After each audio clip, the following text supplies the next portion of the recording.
He's Jay Glazer, Fox Sports, and UFC as well. And Jay joins us now. Jay, how are you? What's happening there, little buddy? You know what? Can we do height and weight for you? Because Ariel Helwani came on in the first hour, and he had some. Who? Yeah. Well, he's the 5-time UFC Journalist of the Year. Yeah, MMA journalist. Okay. You can't just limit him to UFC. Okay. He is worldwide recognition. Okay, so he had some dimensions for you, but I wanted to get the official height and weight of Jay Glazer. Okay. What was his dimensions? He had you close to 300 pounds. By the way, have you ever seen Ariel? No. Oh, my gosh. He looks like he's like one of the Lost Muppets. Are you kidding me?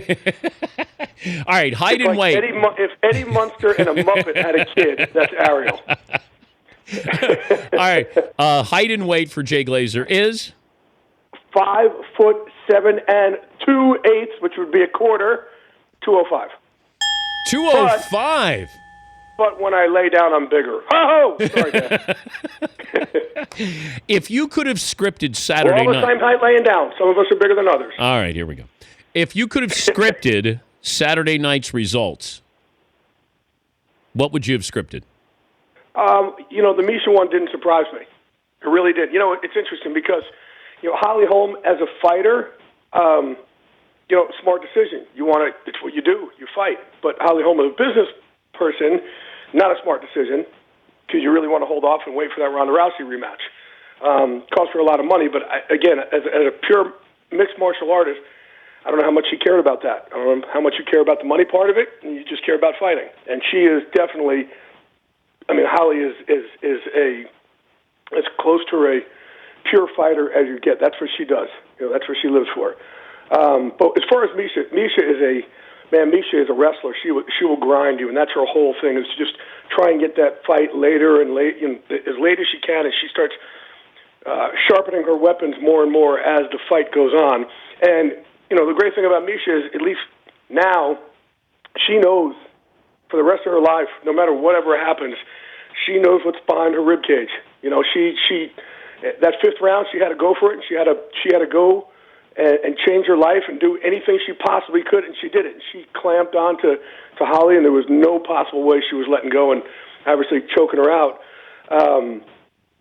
So I wasn't surprised about that. What I was surprised about, and for a little short side on my end and all of our ends, is Nate Diaz against Conor McGregor, because I think we all kind of got bought into the Conor hype, and more so, not so much if these guys had a straight matchup, but the fact that Nate only had less than 2 weeks for training camp. That's the only thing we were concerned about with conditioning wise. And Dan, the conditioning to be a fighter, there is no rhythm in there, and you're going 5-minute rounds with a 1-minute break, and you need all of 8 to 10 weeks of training camp to get into fight shape.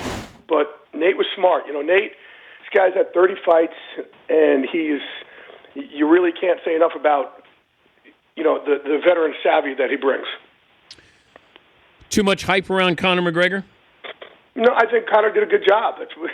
He's a businessman. He hypes it up. Look at the attention that he brought. The pay-per-view numbers are, off the charts. The attention that it got, the number of Hollywood A-listers who were there and people who couldn't even get in, it was ridiculous. So he's done a good job as a fighter, but I think a lot of times when you hype yourself up so much, you start thinking you can't just win. You have to win in grand fashion. You have to win in a certain way. In the end, man, it's still, what's different about this sport is, one of the greatest quotes that I ever heard in my life is I'm sitting there one day with my old coach, Renzo Gracie, and B.J. Penn, who's one of the greatest of all time. And B.J. said to Renzo, "Hey, coach, remember those days we used to look for a loss?" And I said, what did you just say? And he said, "Oh, that's what this sport's about. You try and find that guy who's better than you to beat you so you could advance your style of martial arts."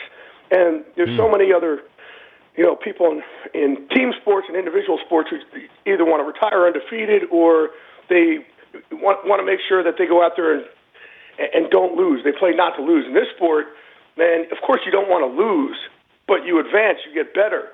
And there's guys in this sport who who Randy Couture's record wasn't, 24-0, But he's one of the greatest of all time because he'd go and if he lost to somebody, he'd go and fight him again, and these guys would just keep trying to find somebody to beat them to get better. There's no ego in that.